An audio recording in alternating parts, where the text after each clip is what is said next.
लड़की के लिए बृहस्पति का अच्छा होना बहुत जरूरी है और लड़कों की कुंडली में शुक्र का अच्छा होना बहुत जरूरी है। 5वां, 9वां और 11वें भाव में मंगल का होना ज्यादा डिवोर्स देता है। ये मेरी अपनी केस स्टडी है। जैसे अगर हम मलाइका अरोड़ा की बात कर ले तो उनका भी डाइवोर्स हुआ, तो क्या उनके साथ भी ये कुछ प्रॉब्लम थी मंगल की? आपकी वो छोटी सी लड़ाई, छोटे से पॉइंट डिवोर्स तक चले गए। उनको वो सारा सुख उससे मिलने लगा जो सुख उनको अपने पति से चाहिए था। ऐसे भी दुनिया में लोग हैं जिनकी जन्म कुंडली में काल सर्प योग था और उन्होंने इतिहास रचा। पंडित जी को पूछ लिया ऐप पे, आपको मैं बता दूं कि वो एक जॉब चल रही है। चंद्र और शनि का जो कॉम्बिनेशन है इसको विष योग कहते हैं। अच्छा। ऐसा व्यक्ति किसी मांगलिक लड़की से शादी कर ले या नॉन मांगलिक से कर ले, उसे कोई किसी भी जातक के जन्म कुंडली के प्रथम, चतुर्थ, सप्तम, अष्टम और द्वादश भाव में जब मंगल विद्यमान हो, मांगलिक योग कहते हैं। यानी कि व्यक्ति को जीरो से हीरो बनाने की quality life designer Kunal Kumar में है। नमस्कार, बहुत बहुत स्वागत है आप सभी का हमारे खास कार्यक्रम में। आप सभी के साथ हाजिर हूं मैं कंचन। ये कार्यक्रम और भी खास होने जा रहा है क्योंकि इस कार्यक्रम में जो हमारे खास मेहमान हैं वो न सिर्फ खास हैं बल्कि वो बहुत ही ज़्यादा ज़रूरी भी हैं।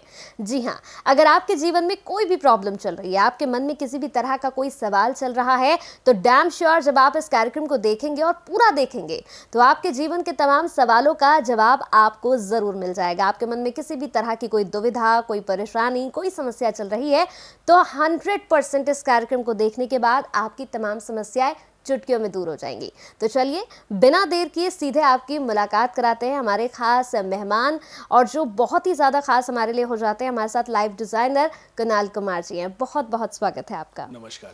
नमस्कार सर।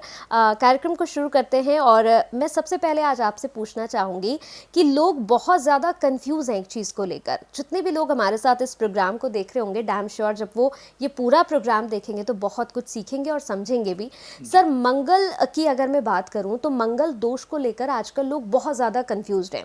जैसे ही मंगल दोष की बात आती है तो लोग बहुत ज़्यादा डर जाते हैं। मतलब मंगल तो लोगों को लगता है कि नहीं, अब जीवन में सब कुछ ही मतलब उथल पुथल होने वाला है, शादी नहीं हो पाएगी, जीवन में कुछ भी स्टेबल नहीं हो पाएगा। इसके बारे में थोड़ा सा बताइए, ये है क्या सर? सवाल आपका बहुत अच्छा है और ये अच्छा इसलिए है क्योंकि मंगल को लेकर के बहुत लोग डरे हुए भी रहते हैं जी। भयभीत भी रहते हैं। मंगल का हमारी जन्म कुंडली में एक बहुत बड़ा रोल भी है। आप अपने अभी रेंटल मकान में रहती हो या अपने ऑन मकान में रहते हो कि आपने वो प्रॉपर्टी खरीदी हुई है। हर व्यक्ति जो किराए के मकान में रहता है वो चाहता है कि उसका अपना घर हो। ये भी मंगल से देखा जाता है। अच्छा। तो अभी बात करते हैं पहले मंगल ग्रह के बारे में कि मंगल का व्यक्तित्व क्या है, उनकी पर्सनैलिटी कैसी है। देखिए, मंगल ग्रह के बारे में हमारे शास्त्रों में वैसे तो कई बार मैंने पढ़ा है कि कुछ जगहों पर है कि मंगल ग्रह का जन्म जो है वो शिव भगवान के द्वारा हुआ था। कि जब शिव भगवान अंधकासुर, जो कि एक राक्षस थे, वो एक इनका ही प्रतिबिंब था, इनका ही अंश था अंधकासुर, जिसके अंदर जो है शिव भगवान जैसी ही शक्तियां थीं। तो जब उनके साथ शिव भगवान का युद्ध चल रहा था तो उस समय उनके शरीर से कुछ पसीने की बूंदें जो हैं वो धरती पर गिरी थी। तो वो जो बूंदें हैं वो मंगल देव को, क्योंकि धरती पर गिरी तो धरती से जहां पर बूंदें गिरी वहां पर एक अंगार उत्पन्न हुआ। उसी अंगार से शिशु का जन्म हुआ, जिनको हम मंगल यानी कि स्वर्णलाल, अंधकासुर का वध किया, वहीं पर उनकी रक्त की बूंदें गिरी, जिससे कि वो जो शिशु है वो बिल्कुल सुर्ख लाल हो गए। तो मंगल ग्रह को अगर आप देखोगे वो सुर्ख लाल है। कभी भी आप कहीं गूगल पे कोई पिक्चर सर्च करोगे या मंगल ग्रह की कोई प्रतिमा लेकर के आओगे तो वो बिल्कुल एकदम लाल, जैसे बिल्कुल खोलता हुए अंगारे हों। तो ऐसी उनकी तो बहुत सारी कहानियां हैं। मैंने बहुत बार बहुत सारे शास्त्रों का अध्ययन किया।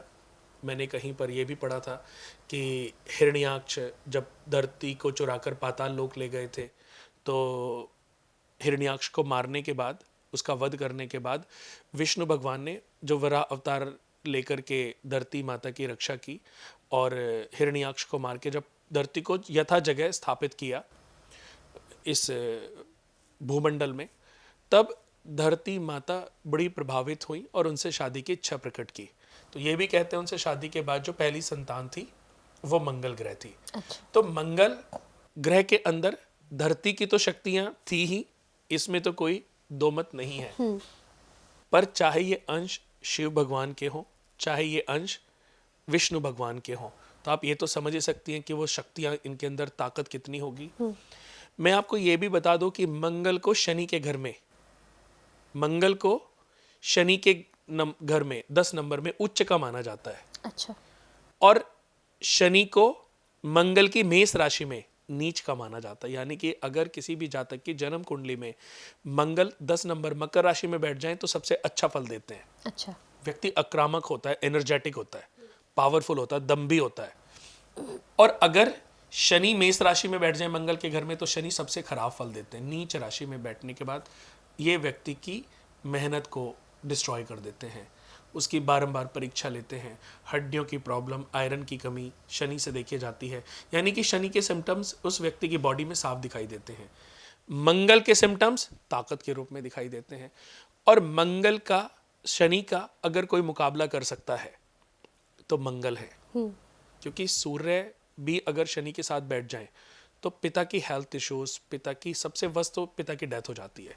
बट पिता की हेल्थ, पिता का स्वभाव, नेचर, व्यक्तित्व, पर्सनैलिटी, ओरा, या उनका बिजनेस या उनकी जॉब, कुछ भी उनको सफलता नहीं मिल पाती, सक्सेस नहीं हो पाते, प्रॉब्लम लगी रहती है अगर किसी भी जातक की जन्म कुंडली में सूर्य शनि एक साथ बैठे। लेकिन अगर किसी जातक की जन्म कुंडली में शनि और मंगल एक साथ बैठ जाएं, व्यक्ति हाईटेक इंजीनियर होता है। अच्छा। बीटेक, आईआईएम से एमबीए करने वाला, आईआईटी से इंजीनियरिंग करने वाला, जो इंटेलिजेंट छात्र जो हैं, इन दोनों ग्रहों के कॉम्बिनेशन से ही ये संभव हो पाता है।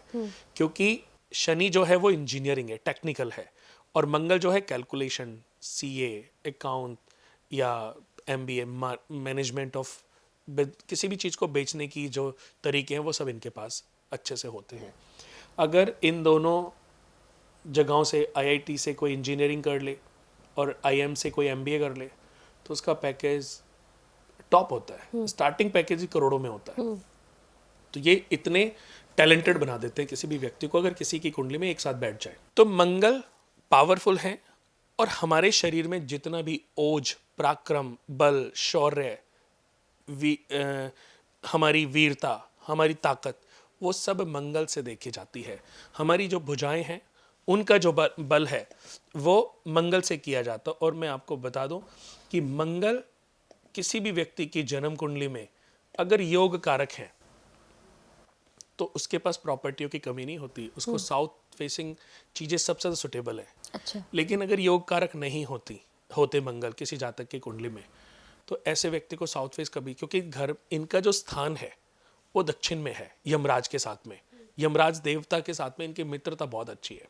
और अगर किसी जातक की जन्म कुंडली में ये कारक नहीं है तो उसको ना साउथ फेसिंग जगह सूट करेगी और उसके पास पराक्रम भी नहीं होगा, उसके अंदर भय, डर, ये सब चीज़ें बहुत ज़्यादा प्रबल रहेंगी। और ऐसा व्यक्ति प्रॉपर्टियां जब भी खरीदेगा, जब भी बनाएगा, जब भी कुछ ना कुछ प्रॉपर्टी से रिलेटेड करेगा, उसको प्रॉब्लम चालू हो जाएगी। तो मंगल हमारे शरीर का बल है। मंगल को लेकर के देखो, ये बातें तो ऐसी हैं जो लोगों को पता नहीं होती, पर मंगल को लेकर के डर उत्पन्न कैसे होता है ये मैं बताता हूँ। कि इसका जो डर है लोगों के अंदर वो है कि लड़का मांगलिक है और लड़की मांगलिक नहीं है, लड़की मांगलिक है और लड़का मांगलिक नहीं है, या हमारा बच्चा मांगलिक है। तो आधे लोगों में तो ये डर हो जाता है अब हमें इसके लिए मांगलिक लड़की ढूंढनी पड़ेगी, अब हमारे बेटी के लिए मांगलिक लड़का ढूंढना पड़ेगा, तो क्या कल को इसकी मैरिड लाइफ अच्छी नहीं होगी। तो बहुत सारे लोग, कंचन जी, ये भ्रम अपने मन मस्तिष्क में बना लेते हैं, फिर वही होता है जो उन्होंने सोच लिया।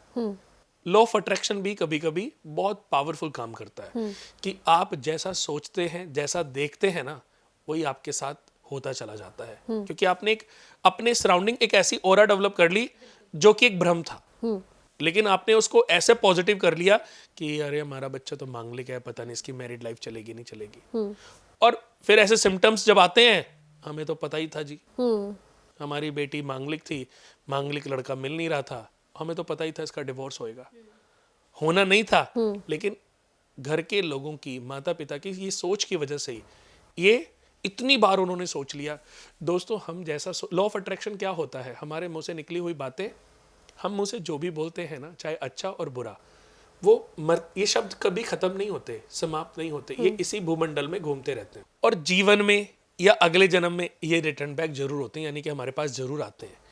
कभी कभी देखो, आपने फील किया होगा, या हमारे जितने भी दर्शक व्यूवर्स ये प्रोग्राम देख रहे हैं, उन्होंने फील किया होगा कि मेरे साथ ऐसा हुआ है, कि अभी जो जो चीजें मैं सोच रहा था, मुझे ऐसा लग रहा है कि मैंने पहले भी कभी ऐसे सोचा था। अभी जो मेरे साथ हुआ है, मेरे साथ ऐसा पहले भी हुआ था। वो खूब याद करता रहता, उसको याद ही नहीं आता, बट वो उसको लगता है, फिर वो कहता है कि शायद मेरे मन का वहम है।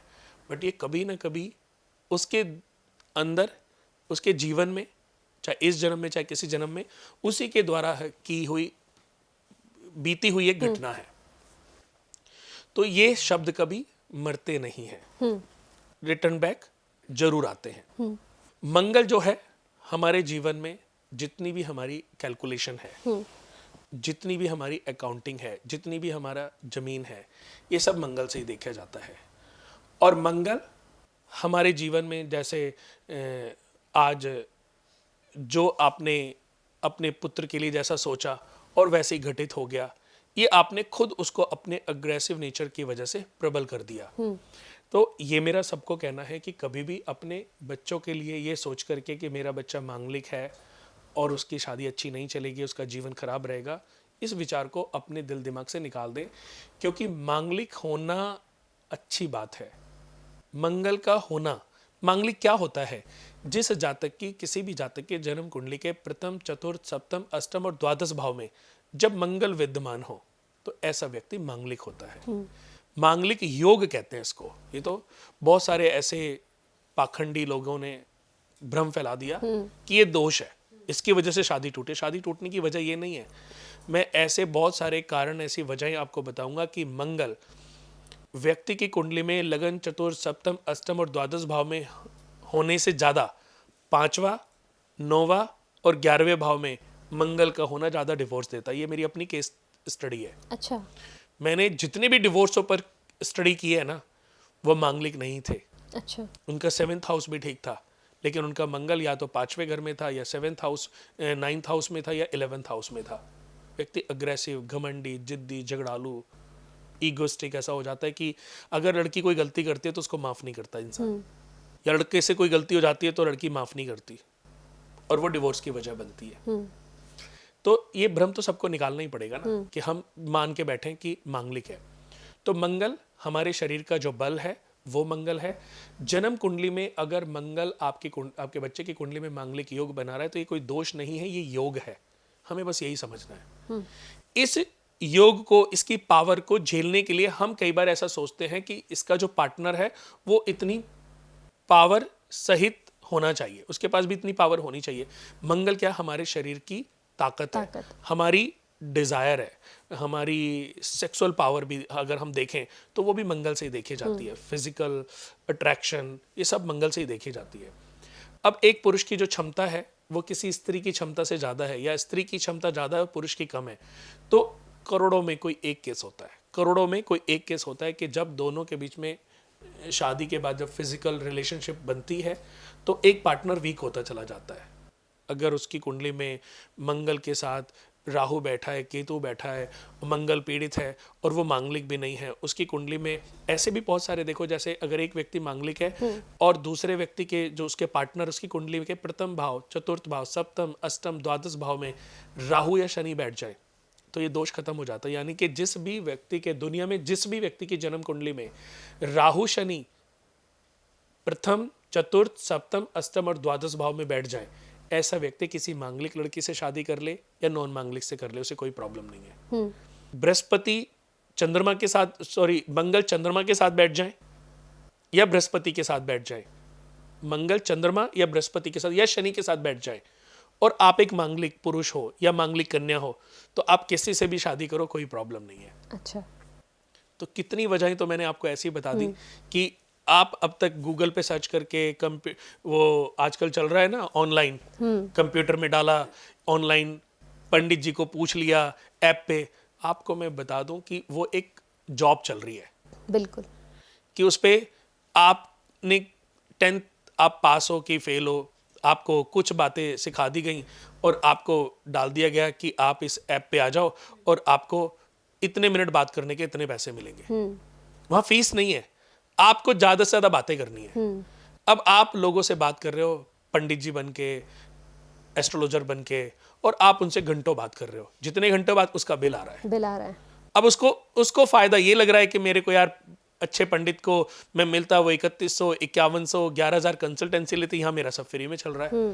लेकिन उसने 29 मिनट बात करी, उसने 43 मिनट बात करी, उसने 1 घंटा 17 मिनट बात करी, और उस पंडित जी का जो प्राइस था वो 20 रुपए पर मिनट था, 30 रुपए पर मिनट था, 200 रुपए पर मिनट तक भी आप एप्स पे देख सकते हो। हमारे पास ऑफर आई, मैं बस क्योंकि हंसी आती है कभी कभी, क्योंकि लोगों ने हर चीज को आज बिजनेस बना लिया। बिजनेस बना ले, बिल्कुल। ज्योतिष बिजनेस नहीं है।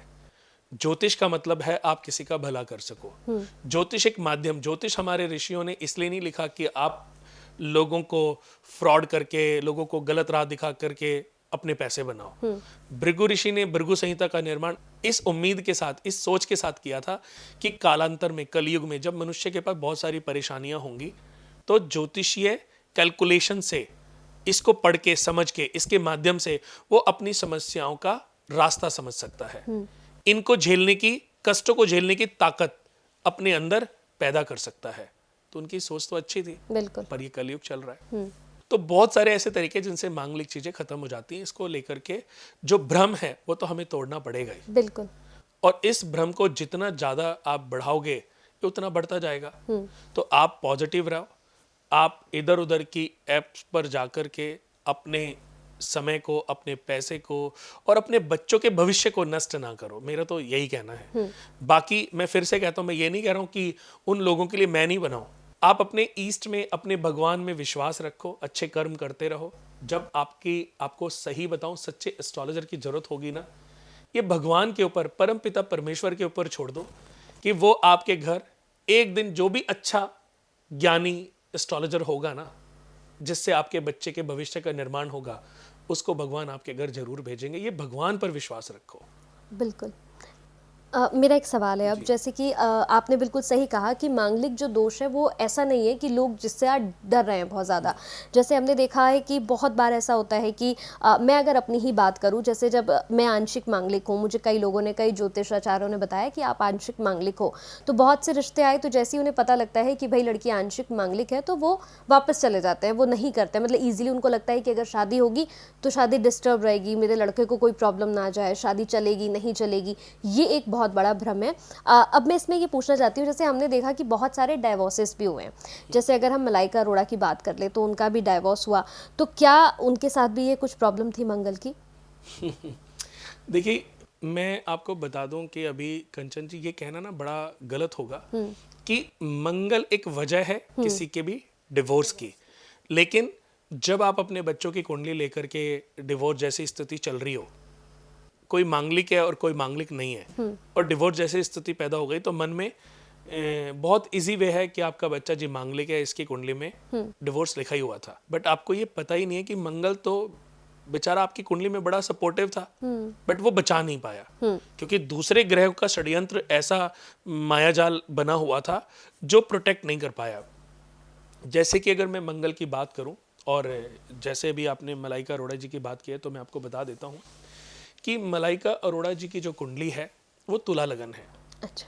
तुला लगन में उनकी जन्म कुंडली में भी मंगल सुग्रही 7th हाउस में बैठे हैं। अच्छा। मंगल क्या होता है, एक आम इंसान की भाषा में मैं बता दूं कि दोस्तों, जब आप किसी भी शॉप पर कोई डिटर्जेंट खरीदने जाते हो, अगर 100 रुपए में आपको 500 ग्राम डिटर्जेंट मिल रहा है पाउडर, और अगर 500 रुपए में आपको 550 ग्राम डिटर्जेंट पाउडर मिले, जो अभी नया लॉन्च हुआ है, कंपनी ने एड ऑन किया है, फ्री मिल रहा है वो 50%, लेकिन उसी प्राइस में, तो अब और दोनों सामने रखे हैं, तो आप पुराने वाला लोगे या अभी जो नया आया है वो लोगे?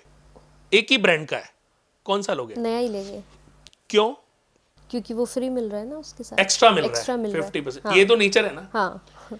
शरीर के अंदर जो एक्स्ट्रा ताकत होती है, शरीर के अंदर जो एक्स्ट्रा पावर होती है, जैसे आप एक मांगलिक हो और आपकी सिस्टर मांगलिक नहीं है, और आप सिर्फ 1 साल का अंतर है, या आपकी फ्रेंड है वो मांगलिक नहीं और आप मांगलिक हो, तो आपके अंदर काम करने की, मेहनत करने की जो क्षमता है वो आपके फ्रेंड से ज्यादा होगी।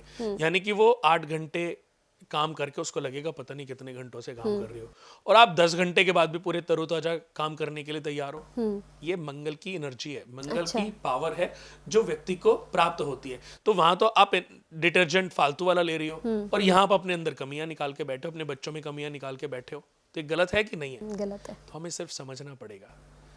हम अगर समझ लेंगे तो बहुत सारी प्रॉब्लम से मुक्त हो सकते हैं।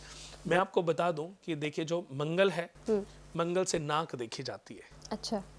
हमारी बॉडी में जितनी चर्बी है उसका विचार मंगल से किया जाता है। शारीरिक शक्ति, पराक्रम, रोग, गुण, अवगुण, चुगलखोरी। चुगलखोरी तो समझती हैं, जी जी जी। किसी के बारे में चुगली करते रहना, ये सब मंगल से देखे जाते हैं। दुष्टता, क्रोध, जमीन, शत्रु, सामर्थ्य, अहम, ईगो, अस्पताल, ये सब मंगल से विचारे जाते हैं। इसके रोग और विकार, किसी को फ्लैग बीमारी हो जाए, कह रहे हैं फ्लैग फैल रहा है, ये मंगल से देखी जाती है। ब्लड से रिलेटेड जितने भी सिम्टम्स बीमारी के रूप में फैलते हैं सब मंगल से देखे जाते हैं। दुर्घटनाएं, एक्सीडेंट होना, शस्त्र से दुर्घटनाएं होना, एक्सीडेंटल डेथ होना, एक्सीडेंटल चोटें लगना, अस्पताल में महीनों पड़े रहना, हाथ कट जाना, पांव कट जाना, ये सब मंगल से विचारे जाते हैं। अग्नि से भय, अग्नि से नुकसान, ये मंगल के अच्छे और बुरे स्थिति से देखा जाता है। पीड़ा, आपको बार बार कहीं पर पीड़ा हो रही है, आपको कफ की प्रॉब्लम आ रही है, ये भी मंगल से देखी जाती है। जो इसका संबंध है, इसका संबंध भाई और बहन से देखा जाता है। यानी कि आपके भाई के साथ आपके रिश्ते कैसे होंगे, बहन के साथ कैसे रिश्ते होंगे, ये मंगल से देखा जाएगा। लाल रंग के कपड़े, लाल फूल, स्वर्ण और पीतल, ये इसके बर्थ वो हैं वर्ण, यानी कि मंगल से ही विचारे जाते हैं, इसकी वस्तुएं हैं। इसका जो वर्ण है वो ब्लड है, बिल्कुल रेड ब्लड, जो शरीर में जो ब्लड है वो इसका वर्ण है, मंगल से देखा जाता है। जितने भी रेड पुष्प हैं ये भी मंगल से, लाल कपड़े, ये सब मंगल से देखा जाता है। इनकी जो दिशा है वो दक्षिण है, साउथ है। इनकी जो गति है 45 दिनों में, करीबन 45 डेज में एक राशि से दूसरी राशि में ट्रांजिट करते हैं। यानी कि जब एक उदय हुए तो एक राशि में करीबन ये 45 डेज तक रहते हैं। अच्छा। वक्री भी होते हैं, मार्गी भी होते हैं, लेकिन एक राशि में अप्रॉक्स 45 डेज तक रहते हैं। इनकी जो दृष्टि है, मंगल की 3 ग्रह ऐसे जिनकी अपने अलावा भी 3 दृष्टियां होती हैं, वो उनमें मंगल, बृहस्पति और शनि। तो मंगल अपने से चौथे भाव को देखते हैं, अपने से 7वें भाव को देखते हैं और अपने से 8वें भाव को पूर्ण दृष्टि से देखते हैं। यानी कि वो जहां पर बैठते हैं वो जो फल दे रहे हैं, अपने से चौथा, अपने से 7वां और अपने से 8वां भी पूर्ण दृष्टि के साथ वैसा ही फल देते हैं जैसा वो जहां पर बैठने के बाद देते हैं। इसलिए उनकी दृष्टि और उनकी स्थिति अगर नीच की है तो उसकी नॉलेज हमें होनी चाहिए, और उससे क्या सावधानी हमें बरत सकते हैं वो हमें पता होना चाहिए। इनकी जो जाति है वो क्षत्रिय है और इनका जो लिंग है वो पुरुष है।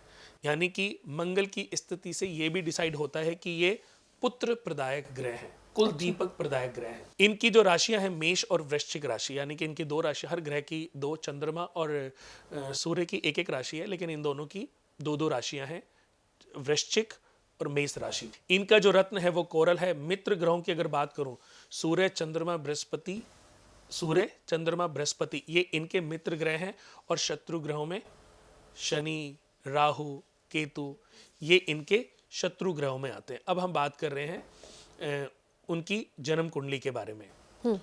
जो मलाइका जी की कुंडली में इन मंगल की जो स्थिति है वो 7th हाउस में है, लेकिन जो उनका डिवोर्स हुआ, अपने पति से अलगाव की जो चीजें आई वो करीबन 2016 में 17 में आई थी। मैं आपको बता दूं कि 2010 के बाद से उनका जो फैमिली रिलेशन, फैमिली डिस्प्यूट आरंभ हो गया होगा।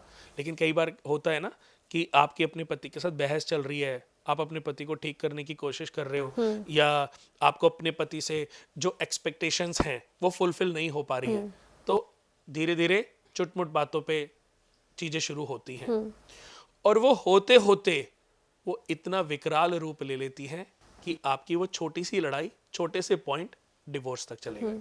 हालांकि देखो, मैं आपको बता दूं कि सबके लिए इसको कोई समझ नहीं पाया, किसी ने एक्सपेक्ट ही नहीं किया होगा कि इन दोनों का डिवोर्स होने वाला है। अच्छा। हो जाएगा, क्योंकि इतने लंबे बच्चे बड़े हैं और इतनी बढ़िया अच्छी फैमिली के साथ आप रह रहे हो, इतनी अच्छी फिल्में दे रहे हो, इतनी अच्छी लाइफ चल रही है, लेकिन आप डिवोर्स ले रहे हो। किसी को भी ये एक्सपेक्ट था ही नहीं था। बट उसकी वजह है कि शनि, इनकी तुला लगन कुंडली में शनि चतुर्थ भाव के मालिक हैं और व्यक्ति डिसीजन का मालिक है, भाग्य के स्थान में बैठा है, लेकिन साथ में चंद्रमा भी है और केतु भी है। चंद्र और शनि का जो कॉम्बिनेशन है इसको विष योग कहते हैं। अच्छा। विष योग यानी कि व्यक्ति मन से पीड़ित हो जाता है। एक बार व्यक्ति अगर किसी चीज के बारे में सोच लेना, फिर निकल नहीं पाता। फिर डिप्रेशन, ओवर थिंकर, हद से ज्यादा किसी चीज के बारे में सोचते रहना। ये डिप्रेशन में गई होंगी 2013 से 2010 से 2013 के बीच में, या 13 से 16 के बीच में, 16 से 17 के बीच में बहुत इनको डिप्रेशन रहा होगा, बहुत नेगेटिव थॉट्स इनको उत्पन्न हुए होंगे। लेकिन व्यक्ति कई बार बोल नहीं पाता, कई बार समझ नहीं पाता और कई बार समझा भी नहीं पाता। तो लड़ाई बहुत पुरानी होगी, पर वो धीरे धीरे वो इतना बड़ा रूप ले गई कि 2016-17 में जब शनि में केतु की अंतर्दशा आई तो इनके संबंध को ब्रेक करा दिया। लेकिन ब्रेक होने के बाद केतु के खत्म होते ही इनके ऊपर वीनस आ गया। वीनस लग्जरी का मालिक है। पुरुष अट्रैक्शन या स्त्री अट्रैक्शन जो है वो वीनस से भी देखी जाती है। अगर पुरुष की कुंडली में या स्त्री की कुंडली में शुक्र की पोजीशन आदमी के अंदर एक्सपेक्टेशन बढ़ा देती है, डिजायर बढ़ाती है। तो इनके ऊपर शुक्र आया और शुक्र इनकी कुंडली में कहाँ बैठे हैं? 12वें घर में, भोग विलास। अच्छा। दाम्पत्य जीवन का, फिजिकल लाइफ और उसका सुख, बिस्तर और बिस्तर के ऊपर का सुख, ये 12वें घर से देखा जाता है। वीनस से भी देखा जाता है, 12वें घर से भी देखा जाता है।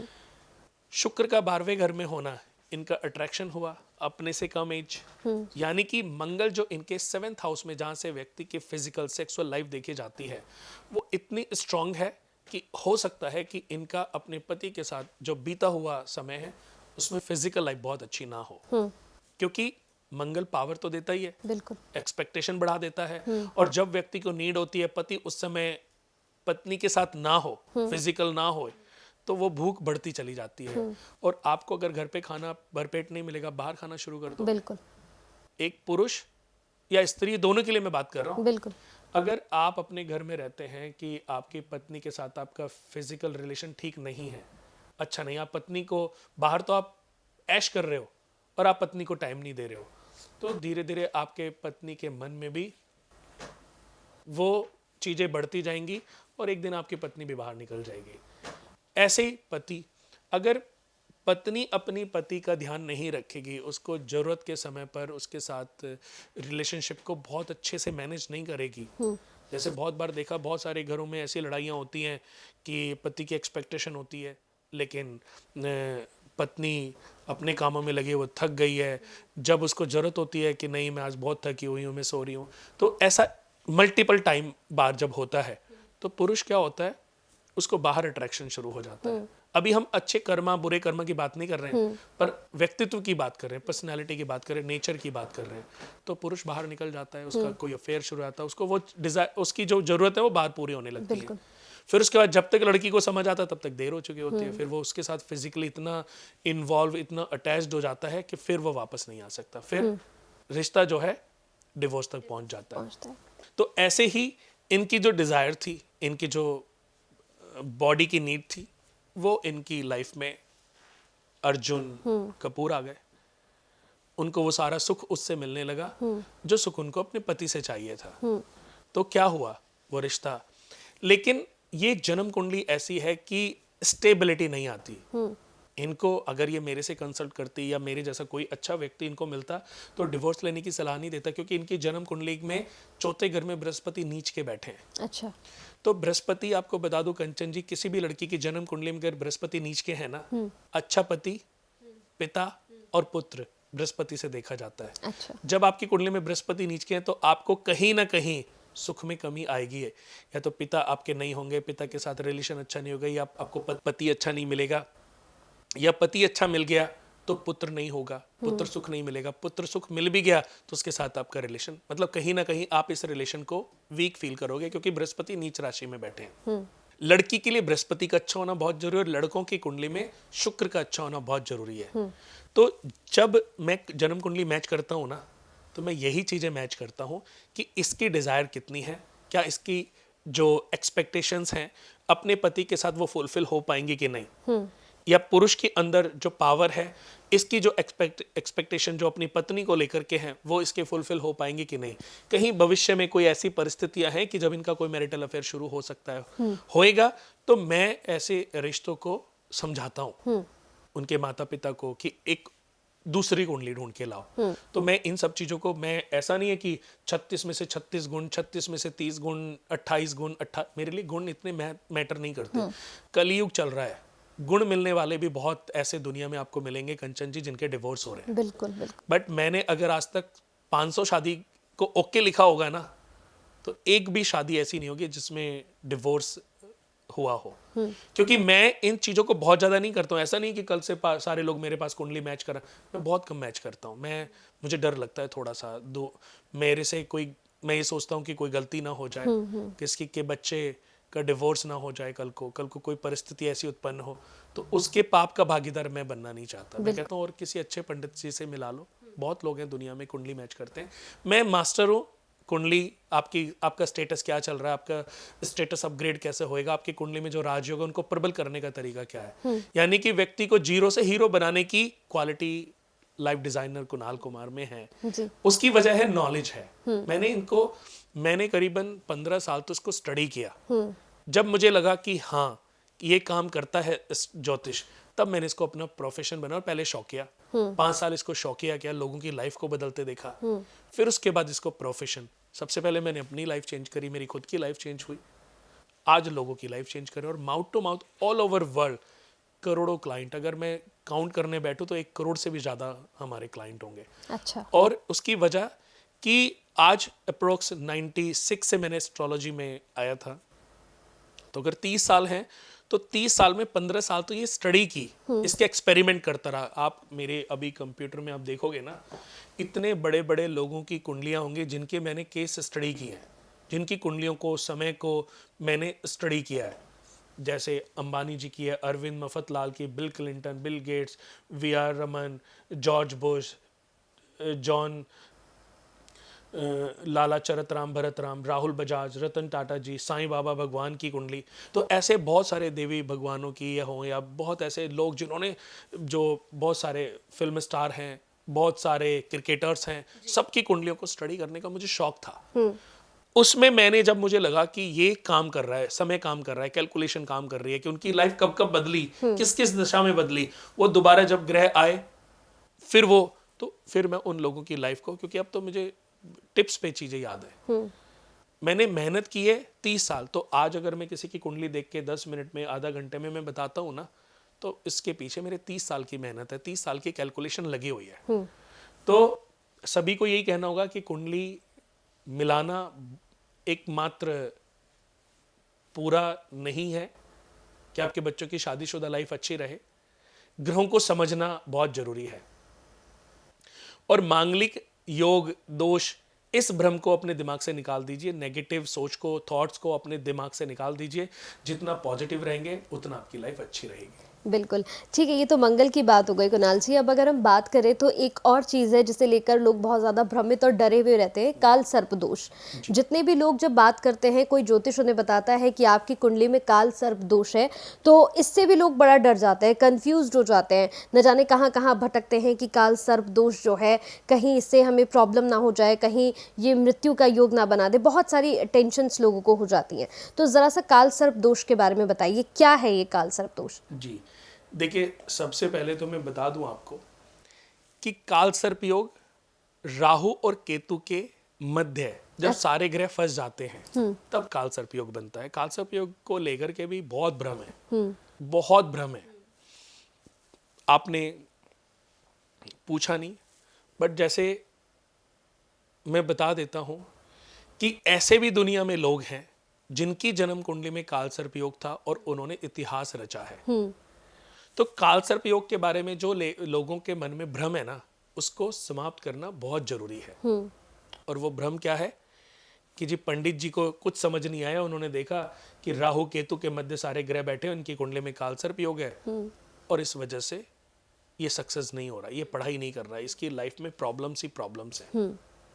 मैं आपको बता दूं कि राहु और केतु क्या है। एक राक्षस जिसने अमृत का पान कर लिया था। विष्णु जी ने जब उनका सर अपने सुदर्शन चक्र से काटा, क्योंकि अमृत कंठ तक चला गया था, तो वो अमर हो गया। तो सर कटने के बाद भी सर और धड़ दोनों जीवित थे, तो उनको छाया ग्रहों में उपाधि मिली। अच्छा। सर को राहु और धड़ को केतु के नाम से जानते हैं। अब देख ली, सर क्या है? राहु। सर में मस्त दिमाग है। सर जो है, अगर राहु किसी के लगन में आ जाए, किसी की दशा में आ जाए, तो बुद्धि भ्रष्ट कर देता है। केतु की दशा आ जाए तो शरीर पे कष्ट देता है, मेडिटेशन भी कराता है, ज्ञान भी अर्जित करता है, पर शरीर पे जितने भी कष्ट आते हैं ना, खुजली, फुंसी, फोड़े, सर्जरी, बीमारी, कष्ट, जितने भी लोगों को ऑपरेशन में, जितने भी लोगों की सर्जरी, चीरा लगता है, टांके लगते हैं, सब केतु की वजह से। और जितने भी लोग षड्यंत्र रचते हैं, शकुनी मामा, महाभारत, क्या से क्या करके रख दिया, पूरे कौरवों को निपटा के रख दिया, लेकिन अंत क्या हुआ? लालच ही तो देता रहा कि ये करने से ये हो जाएगा, ये सिंहासन पे तुम बैठोगे, लेकिन क्या हुआ? सब लोग हम लोग पहुंच गए। तो राहु के बारे में और केतु के बारे में अगर हम समझ लें तो कालसर्प योग के बारे में भी हमें समझ आ जाएगा। दोस्तों, सारे ग्रह सीधे चलते हैं, यानी कि जिस ग्रह में बैठे वहां से, जैसे हम 7th हाउस में चंद्रमा बैठे हैं, तो 7th हाउस के बाद वो कहाँ जाएंगे? 8th हाउस में। 9th 10th 11th 12th, फिर लगन, फिर 1 2 3 4, इस तरह सारे ग्रह ऐसे ही चलते हैं। उनकी दृष्टियां भी ऐसे ही होती हैं। वक्री ग्रह कुछ समय के लिए अपनी गति बदल लेते हैं। वक्री का मतलब है वो उल्टी गति हो जाती है, और उनकी दृष्टियां भी फिर उल्टी ही पड़ती हैं। भाई अगर मैं सामने जा रहा हूं तो सामने ही देखूंगा, लेकिन अगर मैं मुड़ जाऊं तो मैं देखूंगा भी तो उधर ही ना, जिधर मैं चल रहा हूं। तो जब इनकी गति उल्टा कोई नहीं चलता, मोल्ड होते हैं, मुड़ते हैं और फिर ये वापस से चलते हैं। कभी कभी हम टहलते हैं ना, आगे गए फिर वापस आए, फिर आगे गए, फिर के चलो पूरा राउंड लगाते हैं। तो ऐसे ही इनकी गति सीधी होती है। लेकिन जो राहु और केतु हैं, ये छाया ग्रह, ये हमेशा उल्टा चलते हैं। अच्छा। ये हर ग्रह के आगे पीछे नहीं रहते, ये हर ग्रह को क्रॉस करके, क्योंकि उल्टा चल रहे हैं ना, सारे ग्रह ऐसे चल रहे हैं, तो सारे ग्रह तो ऐसे ही आएंगे ना, ये ऐसे चल रहे हैं। फिर शनि आएंगे, फिर सूर्य, चंद्र, मंगल, बुध, बृहस्पति, शुक्र, शनि, ये सबको साथ युति बना करके, हर इनकी युति 80 to 90%, अकेले कम होते हैं, किसी न किसी ग्रह के साथ इनकी युति होती है। अगर ये बुध के साथ देखो, इनकी एक अच्छी बात भी बताता हूं, जो दुनिया के सबसे बड़े फिल्म स्टार हैं, ये ना कला है, एक्टिंग है। हमने एक मूवी देखी होगी, तारे जमीन, देखी थी आपने? देखिए। अब उसमें जो बच्चे की एक्टिंग हम देख रहे हैं, वो तो एक्टिंग कर रहा है, लेकिन मूवी में मैं भी कितनी बार इमोशनल हुआ, कितनी बार मेरी आंखों में आंसू, क्योंकि मैं उसमें खो गया। मैंने कहा इस बच्चे को कितना कष्ट, कितनी स्ट्रगल, कितनी इसके माँ बाप समझ नहीं रहे हैं। पर ये हो बहुत फैमिली में रहा है, मैं तो समझाता हूँ, हो बहुत फैमिली में रहा है, लेकिन वो बच्चा एक्टिंग कर रहा है। उसकी एक्टिंग इतनी जबरदस्त कि हम उसमें अपने आप को इन्वॉल्व करने लगे, उसके दुख को अपना दुख समझ बैठे, जबकि वो एक्टिंग है।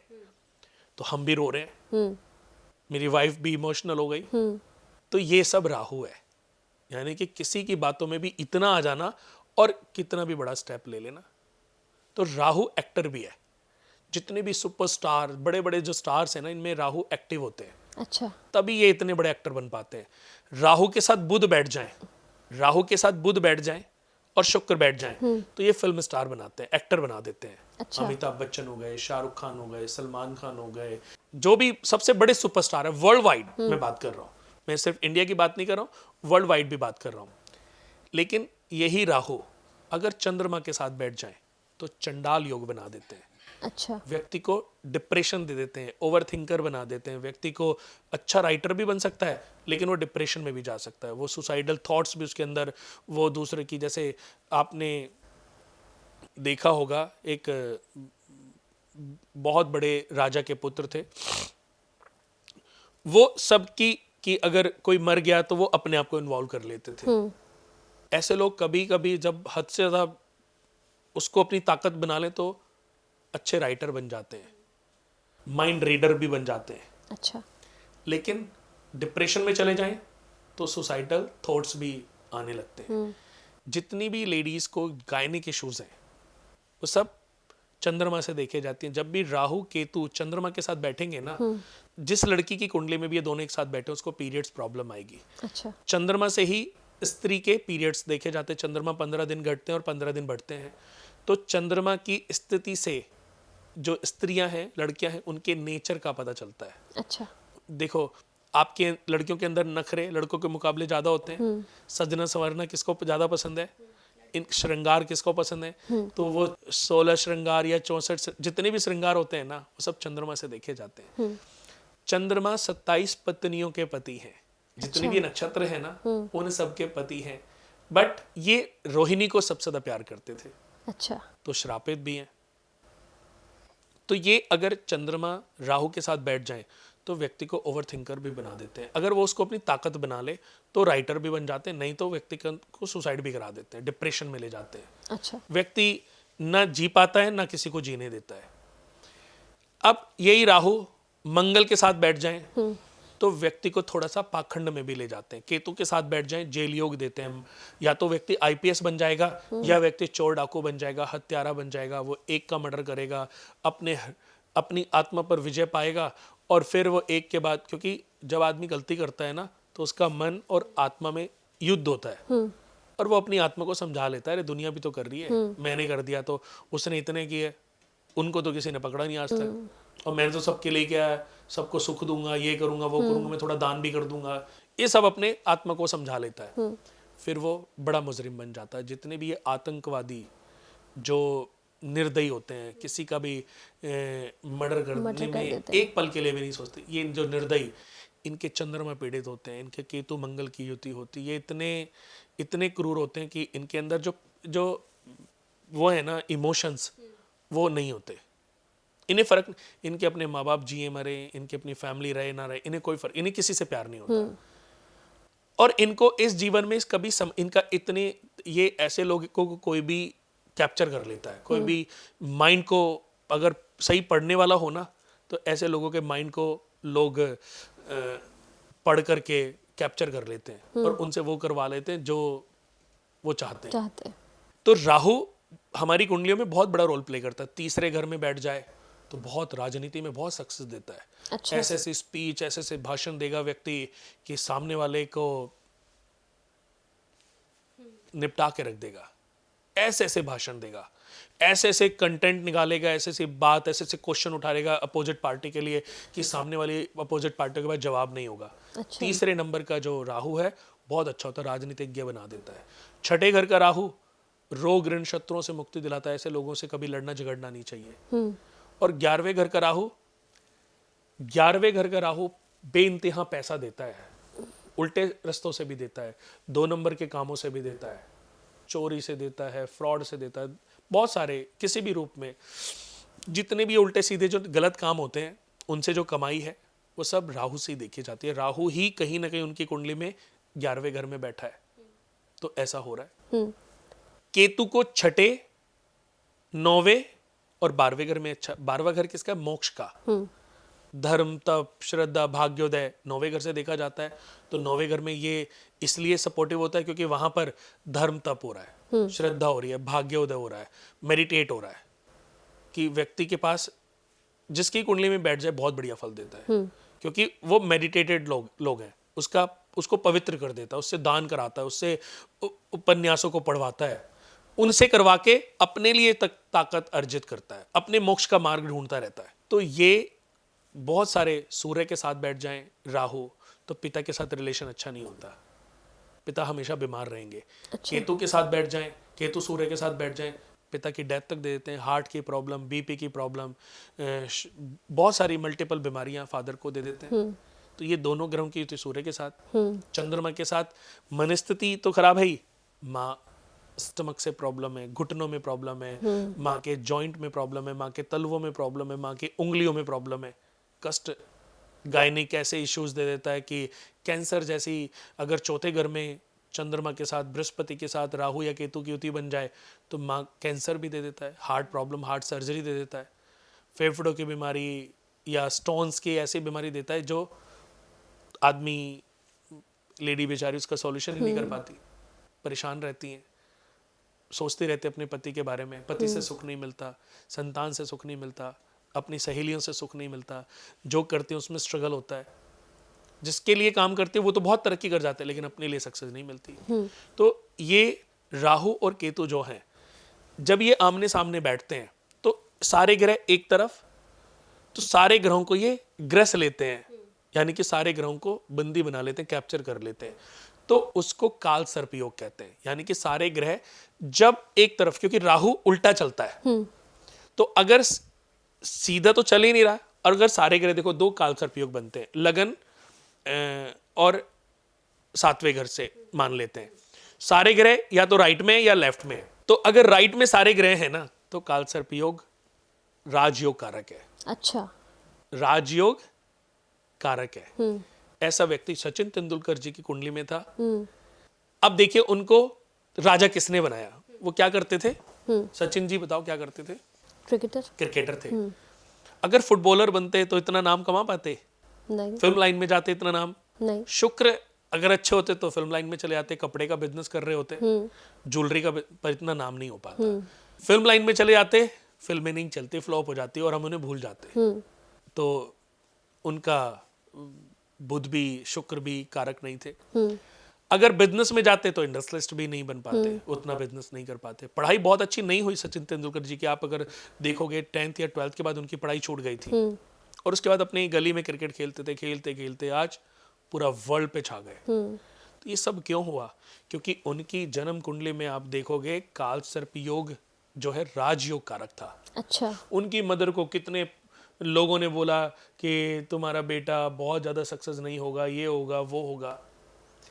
एक और चीज मैं बता दूं, जिस व्यक्ति का, इनका मंगल उच्च का बैठा हुआ है, मंगल उच्च राशि में बैठा है, तो मंगल हमारे शरीर में बल है, ताकत है। हमने एक प्रोग्राम में डिस्कस किया था, मंगल ताकत है, शरीर की का पराक्रम है।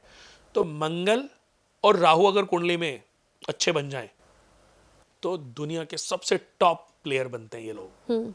मंगल और राहु अलग अलग, एक साथ नहीं, अलग अलग अगर ये दोनों पावरफुल बैठ जाएं, एक तरफ कालसर्प योग बन गया, दूसरी तरफ इनका जो राहु है वो, मंगल जो है वो उच्च का हो गया, यानी कि पराक्रम, हल्का सा टच किया और छक्का, हल्का सा टच किया और छक्का, cover drive, long drive, of drive, कितने छक्के मारे होंगे।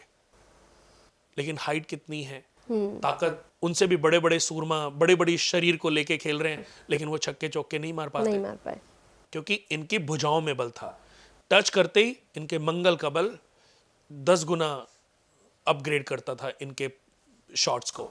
तो उसकी वजह मंगल, हर क्रिकेटर की कुंडली में उनको समझना चाहिए कि उनकी ग्रह स्थितियां क्या हैं। अगर ये दोनों सपोर्टिव हैं, कारक हैं, तो वो बहुत अच्छे क्रिकेटर बन सकते हैं।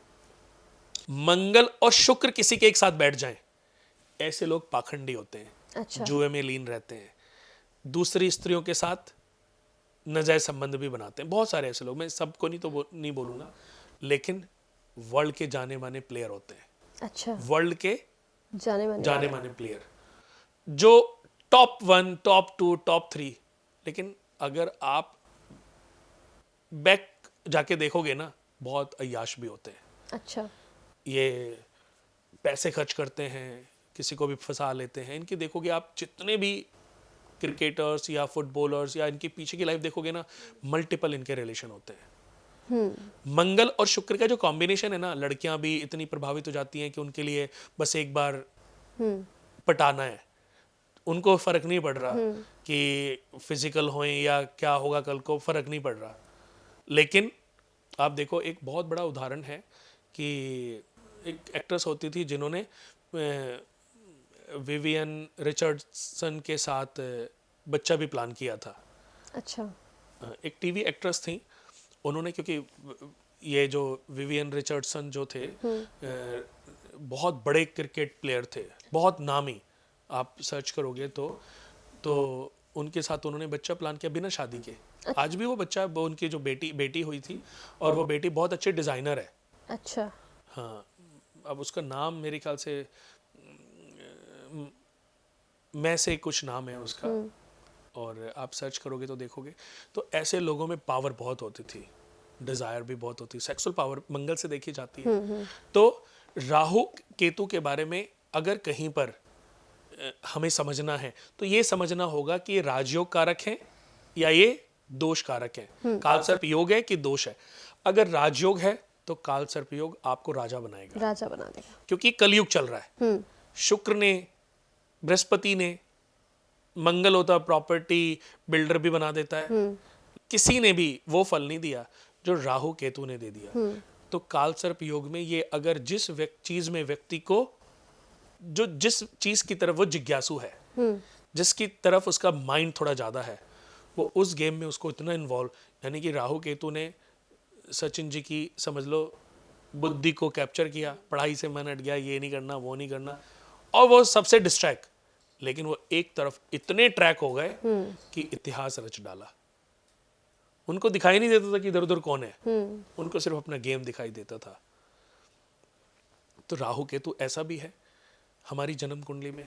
बस हमें दोस्तों, जब ये हमें गलत रास्ते पर ले जाते हैं, हमें इसको कभी ज़्यादा एक्टिव कब नहीं करना चाहिए। अगर ये हमें नशा, ड्रग्स ले रहे हैं लोग, नशा कर रहे हैं, शराब पी रहे हैं, जुए में लीन हो रहे हैं, इन सब में अगर एक बार व्यक्ति पड़ जाए तो फिर ये उस व्यक्ति का जीवन नर्क बना देते हैं। राहु का जो नेचर है वो है 18 साल में 50, जो 9 साल की दशा में व्यक्ति को उत्थान देते हैं। अच्छा। लेकिन बाद के 9 सालों में पतन देते हैं। अच्छा। उत्थान और पतन। पहले 9 सालों में पतन देते हैं और फिर उसको वहीं ले जाते हैं जहां से उसको नीचे लाए थे, सीख देके जाते हैं। ये भी राहु के बारे में हमें समझना पड़ेगा। केतु मेडिटेशन करते हैं कि केतु में, केतु की जो महादशा होती है उसमें अच्छा समय नहीं होता। 4 महीने बहुत ही अजीब सा समय आ जाता है, सोचने समझने की शक्ति खत्म हो जाती है, व्यक्ति को ये समझ ही नहीं पाता कि व्यक्ति को डिसीजन क्या लेना है। केतु के बाद, केतु के बाद शुक्र आते हैं, फिर 100 साल व्यक्ति बहुत लग्जरी, ऊंची, फेमस, प्रतिष्ठित लाइफ को खींचता है, जीता है। फिर 100 साल बहुत अच्छा जाता है, लेकिन उसके बाद सूर्य, चंद्रमा और मंगल और फिर राहु आते हैं। यानी कि अगले 2.5-3 साल ये जब तक रहते हैं ना, तब तक लाइफ बहुत दर्दनाक होती है। अच्छा। बड़ी बड़ी बीमारियां, बड़े बड़े एक्सीडेंट, बड़े बड़े लॉसेस, बड़ा बड़ा डिप्रेशन, बहुत कुछ तबाही मचा के रख देते हैं।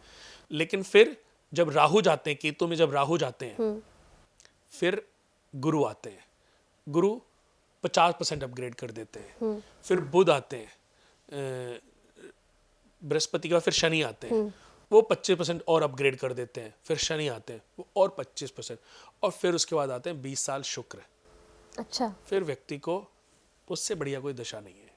कलयुग में अगर 30 साल की एज से 60 साल के बीच में शुक्र की 20 साल के लिए दशा आ जाए ना, इससे बड़ा कोई राजयोग होता ही नहीं है, इससे बढ़िया कोई दशा नहीं है। ये व्यक्ति को सारे सुख संपत्ति, इनकम, आय, भूमि, मल्टीपल रिसोर्सेज से इनकम वीनस से प्राप्त, जितनी भी लग्जरी, ब्रांडेड, अच्छी गाड़ी, अच्छा घर, अच्छे कपड़े, अच्छी पत्नी, अच्छी फैमिली, सब वीनस से, शुक्र से। ठीक है। जैसे आपने बताया कि सचिन तेंदुलकर जी थे, उनमें काल सर्प योग था, दोष नहीं था, और वो जो योग था उन्होंने उन्हें बहुत बड़ा एक क्रिकेटर बनाया।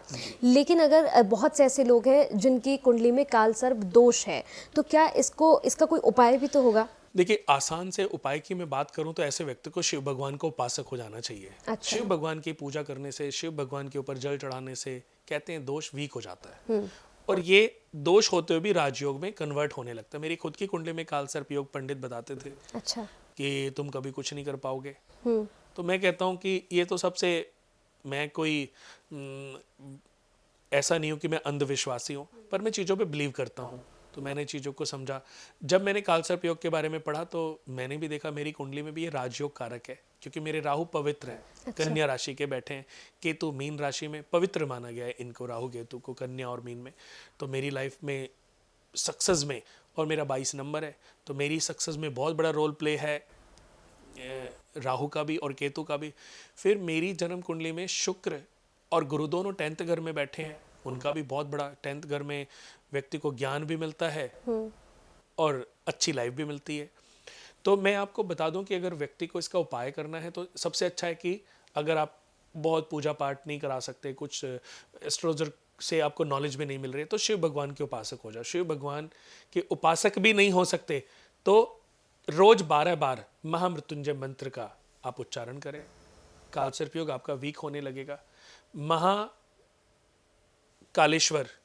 आप या तो उज्जैन चले जाओ या आप बनारस चले जाओ, वहाँ पे आप काल सर्प योग की पूजा करा सकते हो। और आपको मैं बता दूं कि अगर आप गूगल पे सर्च करके देखोगे दोस्तों, मेरे गुरुजी ने मेरा हाथ जब देखा था तो मुझे बोला था कि कभी इस लाइन से आप पैसे मत कमाना, पर गुरुजी की तो डेथ हो गई थी बाद में, तो मेरे पास कोई काम धंधा था नहीं, तो मैंने कहा मैं कैसे अपनी लाइफ को, तो मैंने भगवान शिव को अपना गुरु बनाया और वहाँ पर मैंने अपने गुरुजी के लिए संकल्प किया, मैं किसी लड़की की शादी अगर नहीं हो रही है तो उसके लिए कोई भी अगर पूजा पाठ हम आज भी कराते हैं, हम पैसे चार्ज नहीं करते, चाहे कोई कितना भी रईस क्यों ना हो, हम पैसे चार्ज नहीं करते।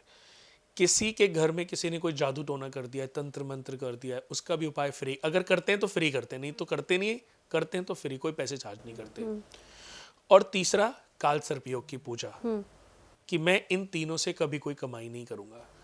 काल सर्प योग की पूजा के आज भी मैं किसी से कोई चार्ज नहीं करता हूँ। आप देखोगे ना काल सर्प योग और उनके उपाय, काल सर्प योग की पूजा भाई कुणाल कुमार, आचार्य कुणाल कुमार डालोगे ना यूट्यूब पे, तो आपको बहुत सारे ऐसे हमारी वीडियोस मिलेंगी कि हमने हजारों लोगों की 4-4, 5-5 दिन के समागम हरिद्वार में किए, काल सर्प योग की पूजा कराई, हमने कोई चार्ज नहीं किया। अच्छा। तो काल सर्प योग की पूजा भी ऐसे ब्राह्मण द्वारा, ऐसे पंडित द्वारा ही सबसे ज्यादा योग कारक होती है जिसके अपने राहु केतु या तो उच्च के हों या पवित्र हों। तो जब मुझे पता चला, मैंने जब इसको पढ़ा, तो मैं इसीलिए पैसे चार्ज नहीं करता था कि मैं अगर किसी के लिए भी कोई पूजा करूंगा ना, राहु केतु से रिलेटेड पूजा, काल सर्प योग की पूजा, तो उनको उसका फायदा मिलेगा। और ऐसा हुआ। आज जितना मैं फेमस हूँ, जितनी मुझे अपॉर्चुनिटी मिल रही है, जितना नेम यश भगवान की कृपा से मुझे मिल रहा है, उसमें शायद भगवान ने मेरे से ये अच्छी चीज़ें कराई हैं। मैंने जिसकी पूजा करी निस्वार्थ भाव से की, ऐसा नहीं कि मेरे मन में कि मुझे फ्री में करना, मेरे मन में ऐसे विचार कभी नहीं आए। आज भी अगर मैं बता दूं कंचन जी, कोई आदमी मुझसे मिलता जरूर है, लेकिन अगर उसको समय की वो है ना, तो मेरे मन में ये नहीं रहता कि मैं इसको 10 मिनट मिलूंगा, आधे घंटे मिलूंगा। मेरे को लगता है कि इसकी प्रॉब्लम रिजॉल्व होनी चाहिए। बिल्कुल। पता नहीं, हो सकता है भगवान शिव मेरी परीक्षा लेने ना आए हो। बिल्कुल बिल्कुल। और एक का भला करते हो, 4 रास्ते भगवान आपके लिए और तैयार करते हैं। तो काल सर्प योग किसी भी कुंडली में है तो आप कोई भी रुद्राक्ष डाल सकते हो। आप 1 मुखी रुद्राक्ष से 13 मुखी रुद्राक्ष तक कोई भी रुद्राक्ष डाल सकते हो। ये अलग अलग कीमत है, तो ये भी नहीं है कि आपको महंगा आप सस्ते वाला 5 मुखी 4 मुखी और नहीं मिलता, आप हमारे यहाँ पर आकर के फ्री ले जा सकते हो। और हम क्या बोलें कि आपका भला होना चाहिए। ठीक है, बहुत अच्छा लगा कुणाल जी आपसे मिलकर और आपसे बात कर कर। डेफिनेटली जितने भी लोग इस प्रोग्राम को देख रहे होंगे, कार्यक्रम को देख रहे होंगे, वो बहुत कुछ सीख भी रहे होंगे और आपसे, और बहुत सारी जो प्रॉब्लम्स, जैसे हमने बात करी मंगल पर और काल सर्प दोष पर, तो ये एक ऐसी चीज़ है जिसे लेकर लोग बहुत ज़्यादा भ्रमित हैं, बहुत कन्फ्यूज्ड हैं और दर दर न जाने कितने ज्योतिषों के पास भटक रहे हैं, लेकिन सही सोल्यूशन उन्हें नहीं मिल पा रहा है। मैं उम्मीद करूँगी कि इस कार्यक्रम से लोगों को एक सही गाइडेंस ज़रूर मिला होगा। बहुत बहुत थैंक यू मिलने के लिए, बहुत समय देने के लिए बहुत बहुत शुक्रिया। नमस्कार।